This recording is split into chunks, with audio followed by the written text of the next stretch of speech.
un pasaje muy bonito que se encuentra en el Evangelio según San Mateo capítulo 13,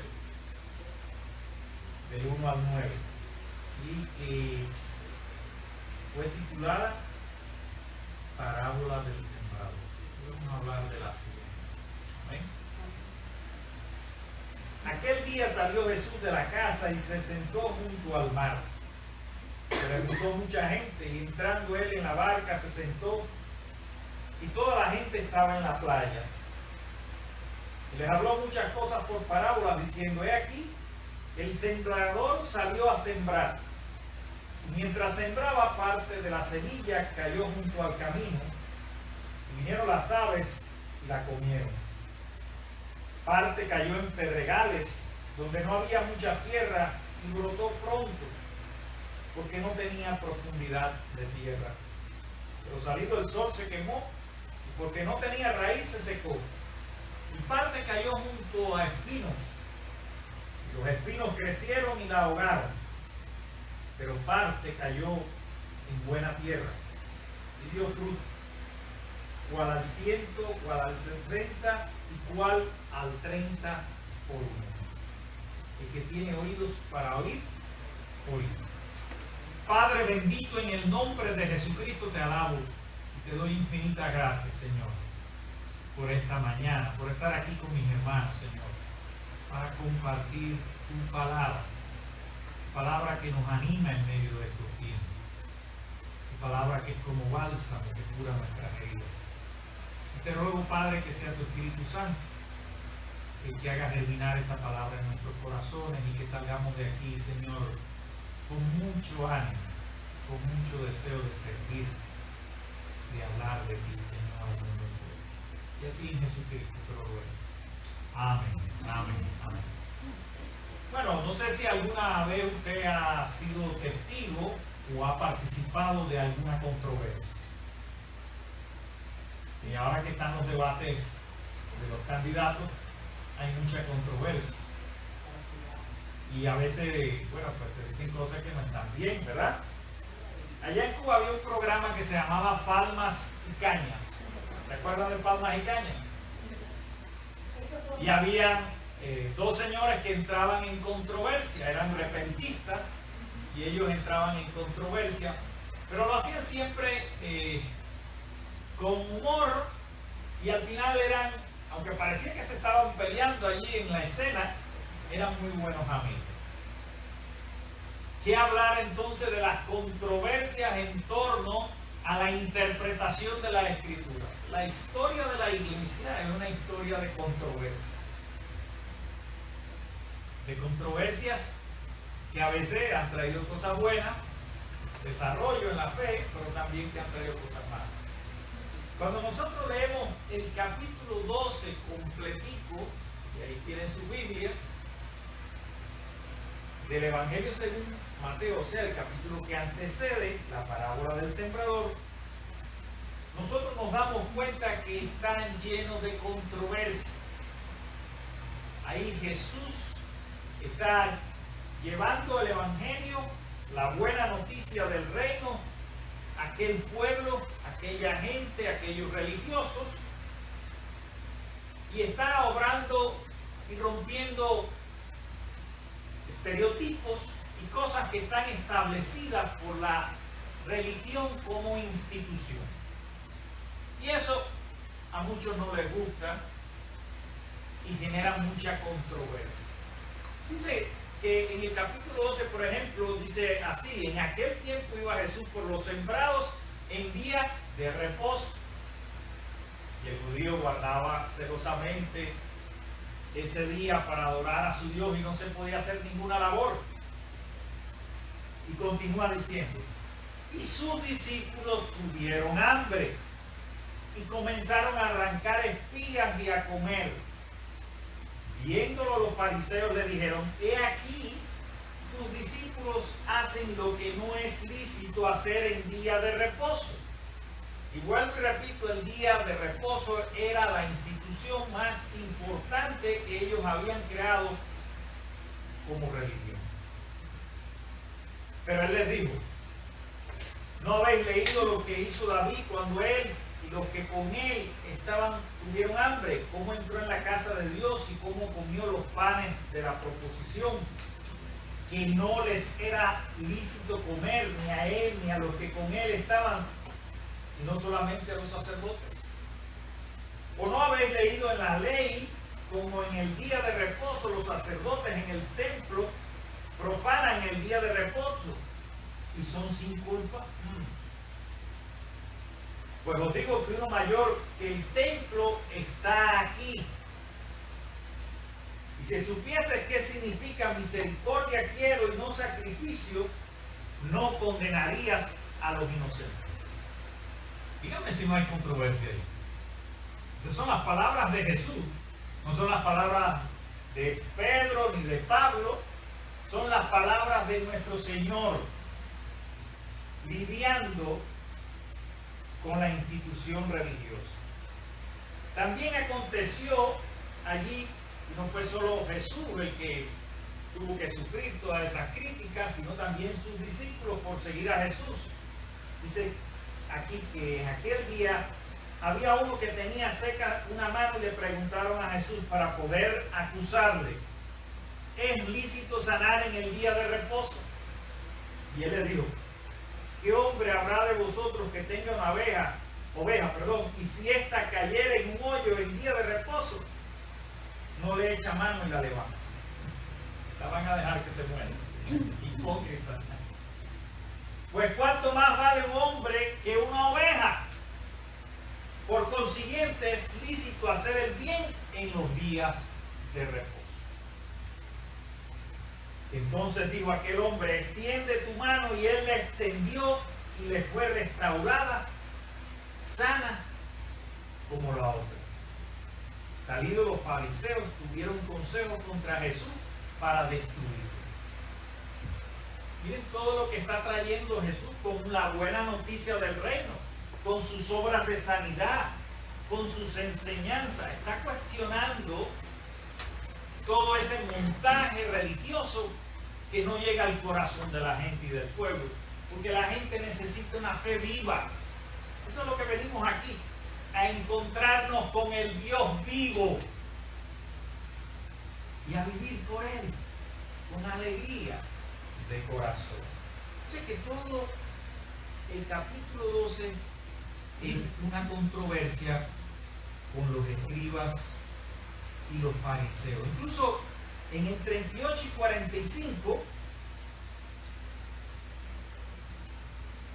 dice así: entonces respondieron algunos de los escribas y de los fariseos diciendo: maestro, deseamos ver de ti señal. ¿Estaban creyendo que este Jesús era el Hijo de Dios? Por supuesto que no. Estaban pidiendo, estaban demandando señales. Queremos ver tus obras, queremos ver si de verdad eres el que habría de venir a Israel, si eres el Mesías. Queremos ver qué eres capaz de hacer. Y él respondió y le dijo: la generación mala y adúltera demanda señal, pero la señal no le será dada sino la señal del profeta Jonás. Porque como estuvo Jonás en el vientre del gran pez 3 días y 3 noches, así estará el Hijo del Hombre en el corazón de la tierra 3 días y 3 noches. Los hombres de Nínive se levantarán en juicio con esta generación y la condenarán, porque ellos se arrepintieron a la predicación de Jonás. Y he aquí más que Jonás en este lugar. He aquí más que un profeta. Tiene la manera de Jesús tener palabras para defender su identidad como Mesías y su propósito en la tierra. Jesús no se quedaba callado. Jesús sabía responder y sabía entrar en la controversia, no con el deseo de que estos escribas y fariseos, que estaban formados de esa manera, que tenían un sistema de creencias bien estricto, bien estereotipado, y que ahí no había ninguna apertura, pudiera en algún momento de su vida abrirse a Dios también y entender que lo que está demandando Dios no son obras ni sacrificios, sino una vida arrepentida y transformada por su amor. Al final, en el 46 al 50, todavía vemos la radicalidad de Jesús en su ministerio. Pensar que Jesús fue un diplomático, no lo creo. Respeto a los que piensan así. Jesús encarnaba el profetismo de aquellos tiempos. Y era bien claro y bien directo cuando hablaba. No andaba con mucha política, no andaba con mucha diplomacia. Eso no quería decir que él no tuviera amor para tratar a su gente y a los que pensaban diferente a él. Pero él hablaba claramente y decía las cosas cuando las tenía que decir. Dice así el 40, mientras él aún hablaba a la gente, he aquí su madre y sus hermanos estaban afuera y le querían hablar. Y le dijo uno, he aquí tu madre y tus hermanos están afuera y te quieren hablar. Respondiendo él al que le decía esto, dijo, ¿quién es mi madre y quiénes son mis hermanos? Y extendiendo su mano hacia sus discípulos, dijo, he aquí mi madre y mis hermanos, porque todo aquel que hace la voluntad de mi Padre que está en los cielos, ese es mi hermano y mi hermana y mi madre. O sea que de lo que se trata cuando venimos aquí es que venimos a vivir el reino de Dios, a encarnar esa buena noticia, a hacer la voluntad de nuestro Padre que está en los cielos. No venimos aquí por otra cosa, a cumplir con la voluntad de Dios para el presente siglo que nos ocupa como cristianos. Como tú y yo estamos cumpliendo la voluntad de Dios, lo que Dios nos pide hacer como iglesia, como hermanos en Cristo, en su palabra. Lo primero que tenemos que hacer para conocer la voluntad de Dios para estos tiempos es escuchar sus palabras. Y una de las cosas más bellas que tiene el cuaquerismo es precisamente que es una manera, un método religioso de escuchar a Dios. Por eso el silencio tiene un valor muy grande, porque ya no hablamos de Dios, sino callamos nuestra voz para que sea la voz de Dios la que hable a nuestra condición personal o como comunidad y nos revele su voluntad, la voluntad que debe ser cumplida, como Jesús y sus discípulos cumplieron en su época la voluntad, y como tantos otros en la historia cristiana han escuchado a Dios y han encontrado cuál es la voluntad de Dios para esos tiempos. ¿Qué pasó después de la controversia? ¿Qué nos dice la Escritura en el Evangelio según San Mateo, en el capítulo 3? Luego de esta controversia y de todo lo que está generando en cuanto quizás a cierto rechazo en algunos líderes al mesianismo de Jesús, entonces Jesús le cuenta esta parábola. Le habla en un sentido bien sencillo, pero quiere comunicarles una verdad profunda. Y las ilustraciones y las alegorías que podemos usar a la hora de exponer la palabra de Dios, mientras más simples y sencillas sean, mucho mejor. Porque lo que tratan de enseñar, de dar a conocer, es una verdad muy profunda. Y esa es la manera que usaban todos los rabíes de aquel tiempo, el método de la palabra. Y esta parábola se refiere a una siembra, pero no en el sentido moderno de la siembra que tú y yo conocemos. No se sembraba y se hacían esos surcos derechitos, los campos no eran tan grandes como son ahora, no había maquinarias, era una siembra manual. Se sembraba, el sembrador salía a esos pequeños campos a sembrar la semilla. Y el método que utilizaban era el método del podeo. Regaban las semillas y caían. Entonces podemos imaginar que como no había una precisión en el método de siembra, las semillas podían caer en cualquier terreno.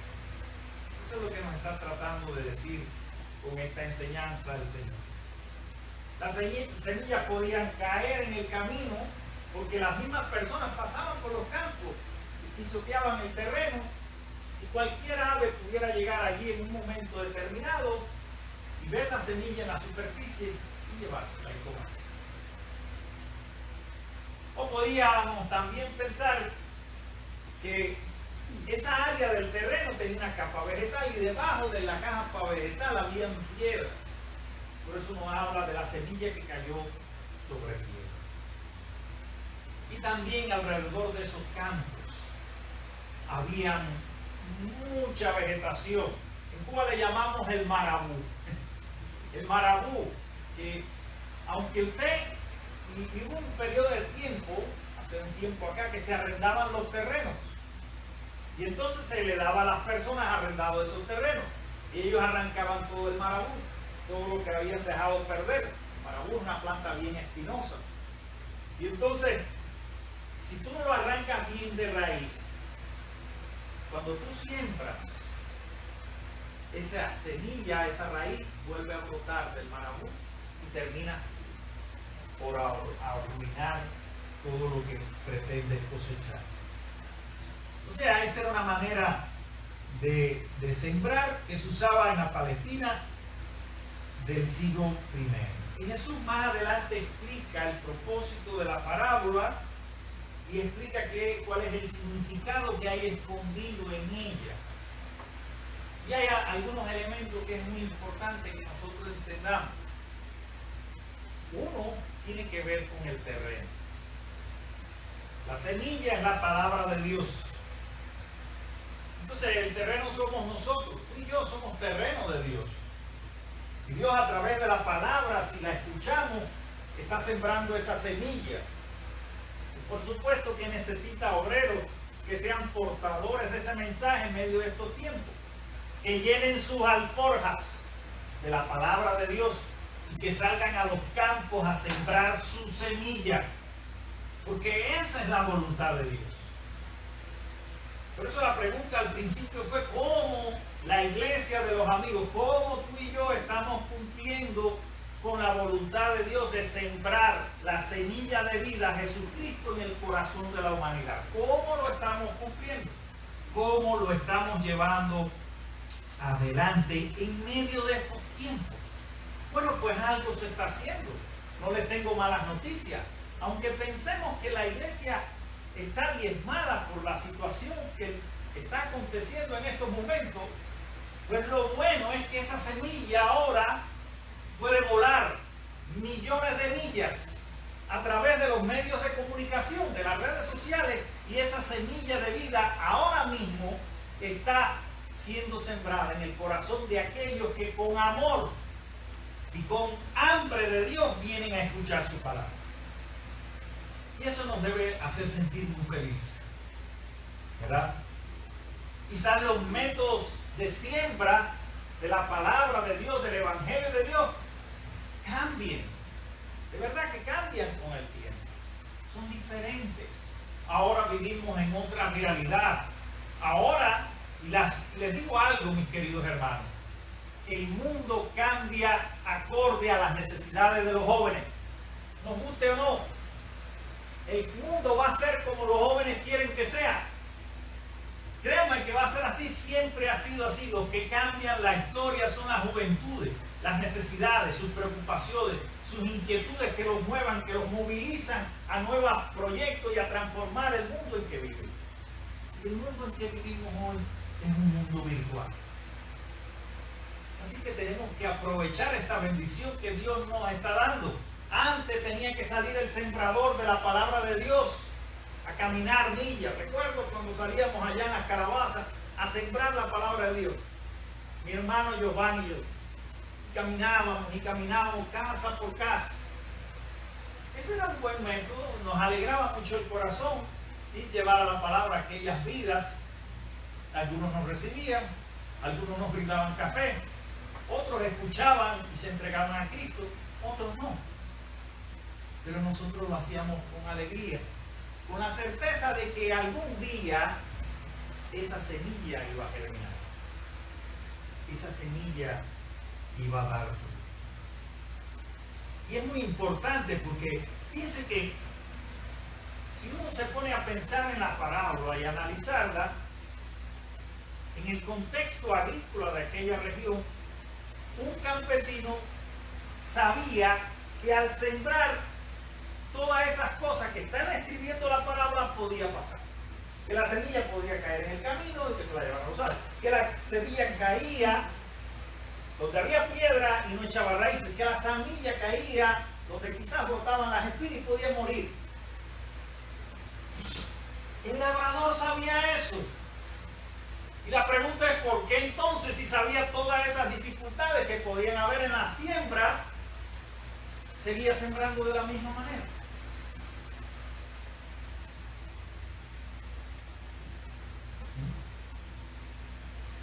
Porque en él, aunque él sabía que muchos de esos terrenos probablemente no produjeran frutos, o sea, serían improductivos al él sembrar, la generosidad de Dios no puede ser detenida por el corazón endurecido del ser humano. Ahí está la explicación. O sea que cuando nosotros, tú y yo, Dios nos llama a sembrar la semilla, no es cualquier semilla que vamos a sembrar, es la semilla de Cristo, es la simiente del reino, es esa semilla de vida que habitó entre nosotros y vimos su gloria y su verdad, es la verdad de las palabras de Jesús que transforman vidas, que animan, que nos alientan y que nos dan esperanza. No es cualquier semilla la que tú y yo estamos llamados a sembrar, es la semilla de Cristo. Y cuando esa semilla es sembrada correctamente, pues siempre va a dar fruto. Porque hay un detalle con la semilla. Las semillas son pequeñas, bien pequeñas en comparación con el árbol que van a producir. Las semillas son frágiles. Las semillas se dañan con facilidad. O sea que cuando uno está sembrando, pueden pasar muchas cosas. Porque la semilla es frágil. La gente que vino y recibió la palabra y estaba creyendo por un tiempo y vinieron las aflicciones y vinieron las preocupaciones. Y el calor de la vida apagó su fe. La gente que no echó profundas raíces en el Evangelio, por estar entretenido en otras cosas, también van a perecer y no van a dar fruto. Pero hay la tierra buena. Y eso es lo que vengo a compartir. Es que en ti y en mí está la tierra buena. Recibir la semilla de Cristo, la semilla del reino. El verbo que cobra vida en ti y en mí nos transforma. Qué lindo, qué maravilloso es Dios. Pero en la semilla, además de su fragilidad, y hay un contraste aquí, hay un gran poder. Porque es algo tan frágil y pequeño que se siembra en la tierra y que no se ve su germinar hasta que no brota. O sea que en la semilla hay un poder oculto de Dios para traer vida, la vida que Dios quiere, la vida que Dios quiere transformar para que vivamos acorde a su voluntad. Hay un poder inmenso. Cuando la semilla empieza a brotar, no hay piedras que la puedan detener.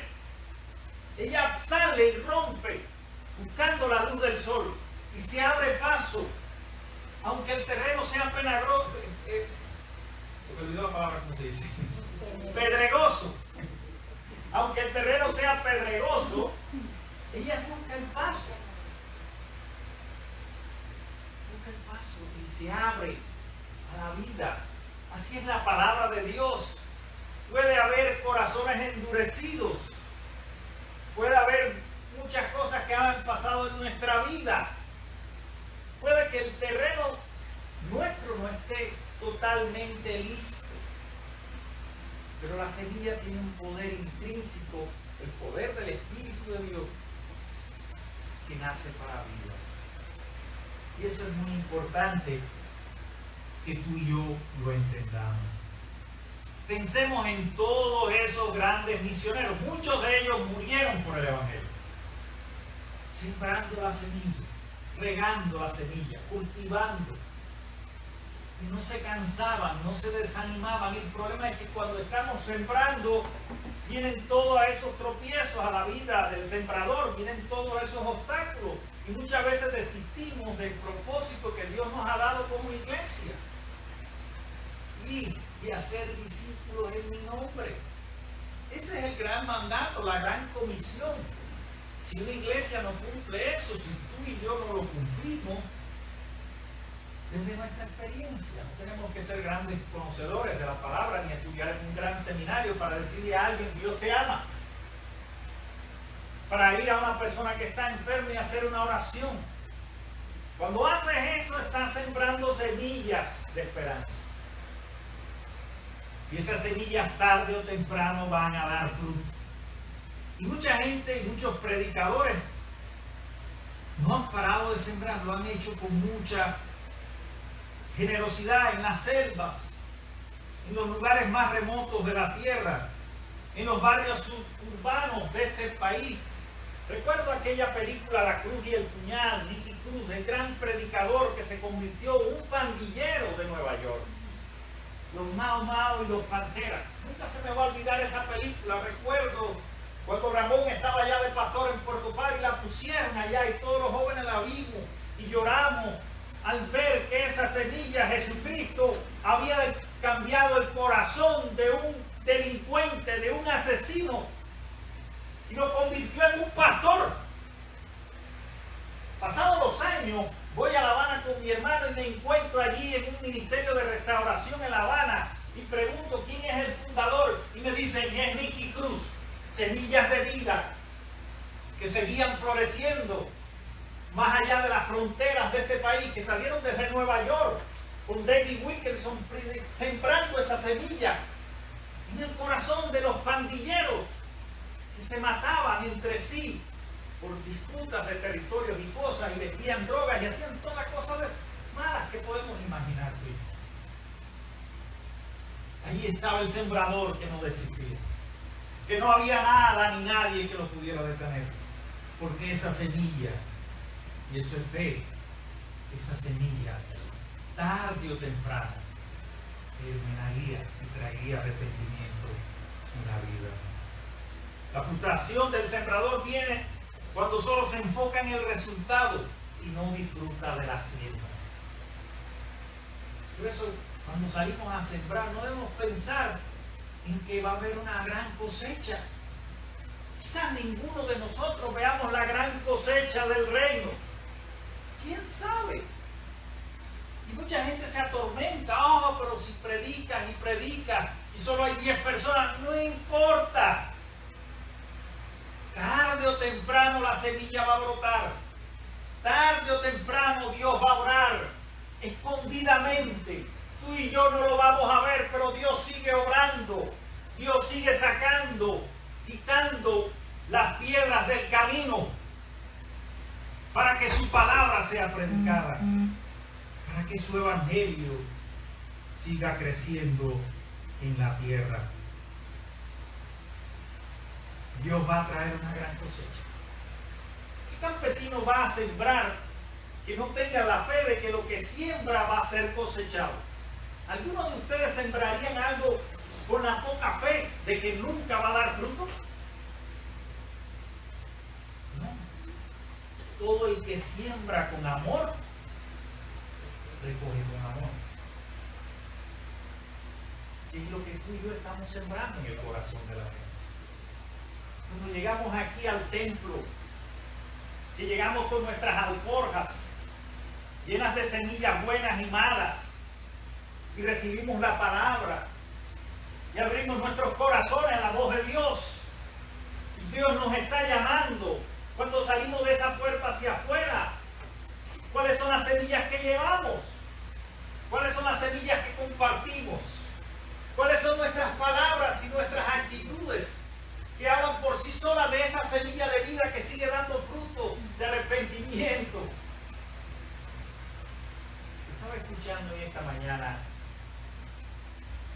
Y usted sabe mejor que yo, una canción que habla de sembrar amor. Es una canción muy antigua y que siembra alegría. Algo así decía, tan bonita esa canción, tan sencilla. Y mi Dios me movió a esto. Me dijo, habla de la siembra, habla de la manera en que los hijos de Dios deben sembrar la semilla del reino de Jesucristo para que la vida cambie.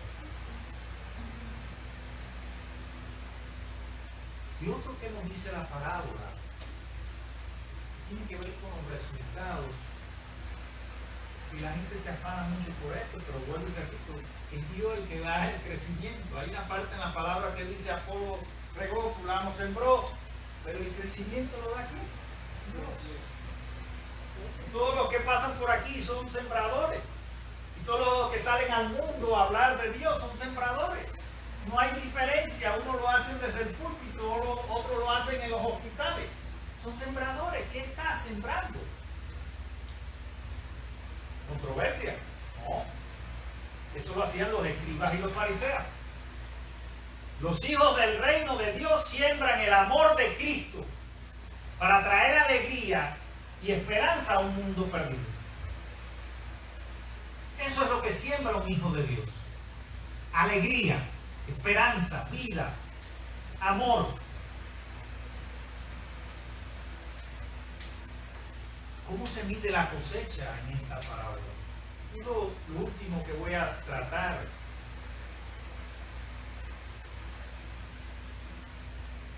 Cuando uno analiza el rendimiento de aquella época, del primer siglo, las cosechas debían producir normalmente, de manera general, de 7 a veces más de lo sembrado. O sea que si usted sembraba una semilla, debía producir, ¿qué cosa?